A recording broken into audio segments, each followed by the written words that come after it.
မီးဖွားချိန်တွင်ယောဂပိုးကူးစက်ခြင်းမှကာကွယ်ခြင်းတန်ရှင်းသောမွေးဖွားခြင်းအလေ့အကျင့်များဟာ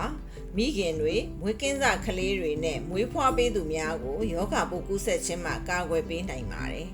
ယောဂပိုးကူးစက်ခြင်းဟာအရာဝတ္ထုမျက်နှာပြင်အရေပြားသွေးမစင်တဲ့ခန္ဓာကိုယ်အရည်တွေနေရာတိုင်းမှာရှိတဲ့သေးငယ်တဲ့ပိုးမွှားတွေကြောင့်ဖြစ်ပွားခြင်းဖြစ်ပါတယ်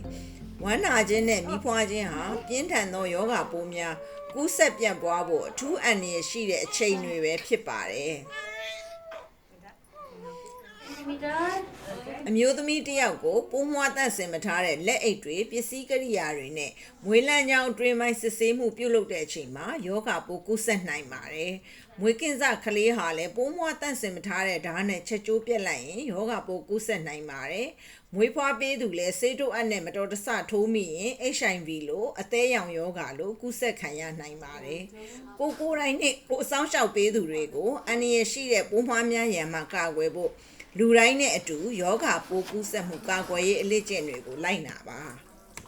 ဒီဗီဒီယိုမှာမီးဖွားချိန်မှာယောဂပိုးကူးစက်ခြင်းကိုကာကွယ်ဖို့အခြေခံအဆင့်များကိုခြုံငုံဖော်ပြပါမယ်လက်ဆေးခြင်းဟာယောဂပိုးမွှားများကိုကာကွယ်နိုင်တဲ့အထူးရောက်ဆုံးနည်းလမ်းတစ်ခုဖြစ်ပါတယ်လက်ကိုစက္ကန့်40မှ60အထိဆေးပါတန်ဆင်းသောရေနဲ့ဆပ်ပြာကိုသုံးပါမျက်နှာပြင်အားလုံးပါဝင်အောင်လက်ချင်းချင်းပုတ်ပေးပါစပ်ပြာဆူရွှဲနေတဲ့လက်ချောင်းတွေနဲ့လက်မကိုအတူပွတ်တိုက်ပါရှေ့တိုးနောက်ဆုတ်ပွတ်တိုက်ပါတန်ရှင်းတဲ့ရေနဲ့စင်ကြယ်အောင်ဆေးပါပြီးရင်လေထဲမှာ6သွေးအောင်ထားပါရေရှောင်းရင်လက်သက်ဆေးရလည်းထိရောက်တဲ့ရွေးချယ်မှုတစ်ခုဖြစ်ပါတယ်စောင့်ရှောက်မှုမပေးမီနဲ့ပေးပြီးနောက်လက်ကိုတန့်စင်ပါလက်အိတ်သုံးပါမိခင်ကိုကာကွယ်ပါရေဆိုခံအခင်းခင်းပြီးတန်ရှင်းတဲ့မျက်နှာပြင်စီစဉ်ပေးပါ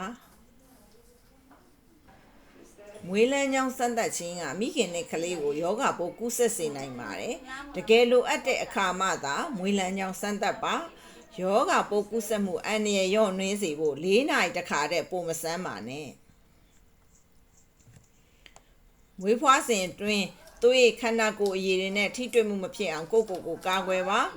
ပိုးတက်ထားတဲ့လက်အိတ်ကိုမီးဖွားပေးဖို့ချက်ကျိုးဖြတ်ဖို့မွေးလမ်းကြောင်းစုပ်ပြဲမှုရှိရင်ချုပ်ဖို့အတွက်ဝတ်ဆင်ပါသွေးနဲ့ခန္ဓာကိုယ်အရည်တွေကိုထိတွေ့ရတဲ့အခါတိုင်းတန်ရှင်းတဲ့လက်ကိုဝတ်ဆင်ပါပစ္စည်းကိရိယာတွေအိယာနဲ့ကြမ်းမြင်တွေတန်ရှင်းရေးလုပ်ရင်ပိုထူတဲ့လက်အိတ်ဝတ်ဆင်ပါရေဆိုခံခါးစည်းရှည်ကိုဝတ်ဆင်ပါလေရှည်ဖနက်ဝတ်ပါရနိုင်ရင်မျက်မှန်နဲ့မျက်နှာဖုံးကိုလည်းဝတ်ဆင်နိုင်ပါတယ်ကလေးကိုလည်းယောဂပိုးကူးစက်ခြင်းမှကာကွယ်ပါတန့်ရှင်းတဲ့အဝတ်နဲ့ချအောင်တုပ်ပါချက်ကျိုးချီဖို့ပိုးတက်ထားတဲ့ညှက်ကျိုးတို့ကိုအသုံးပြုပါချက်ကျိုးဖြတ်ဖို့ပိုးတက်ထားတဲ့ကတ်ကြီးဓာတ်တို့ကိုအသုံးပြုပါချက်ကိုဘာမှမထည့်ပါနဲ့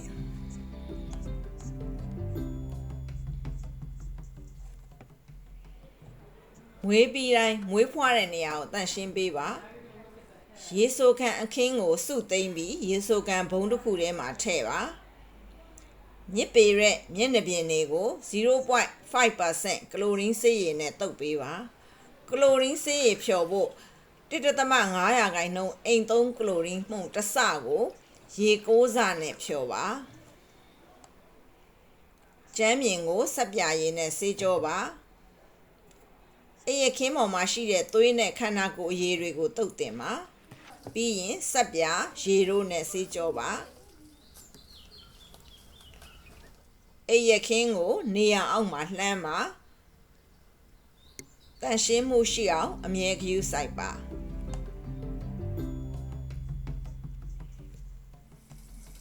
မွေးတဲ့အခါမှာသုံးတဲ့ကိရိယာအလုံးကိုတန့်စင်ပြီးပိုးတက်ခြင်းပထမဦးဆုံးကိရိယာတွေကိုစပ်ပြာရည်နဲ့စိမ့်ပါ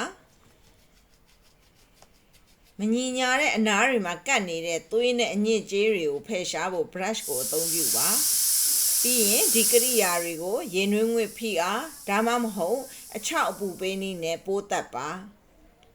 ဒီနည်းတွေမဖြစ်နိုင်ရင်ရေနဲ့ပြုတ်တာဟာပိုးမွှားအများစုကိုတတ်နိုင်တဲ့အယိုးရှင်းဆုံးနဲ့ယုံကြည်စိတ်ချရဆုံးနည်းလမ်းဖြစ်ပါတယ်ပွက်ဆူပြီးမိနစ်20အထိပြုတ်ပါ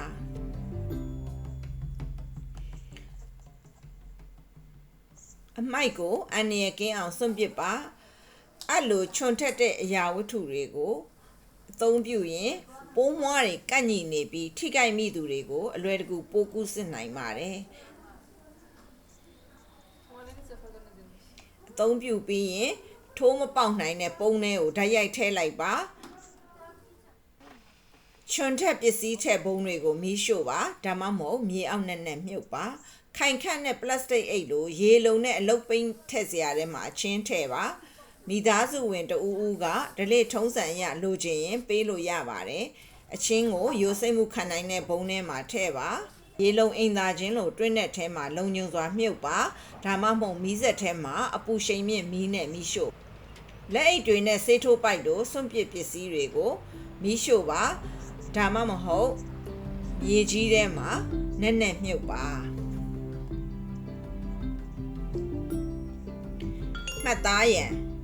လက်ဆေးခြင်းဟာယောဂပိုးကူးစက်ခြင်းမှကာကွယ်နိုင်တဲ့အရေးအကြီးဆုံးနည်းလမ်းဖြစ်ပါတယ်လက်အိတ်အကာအကွယ်ပေးနိုင်တဲ့ဝတ်ဆင်စရာတို့နဲ့တင့်ကိုယ်တင်ကာကွယ်ပါ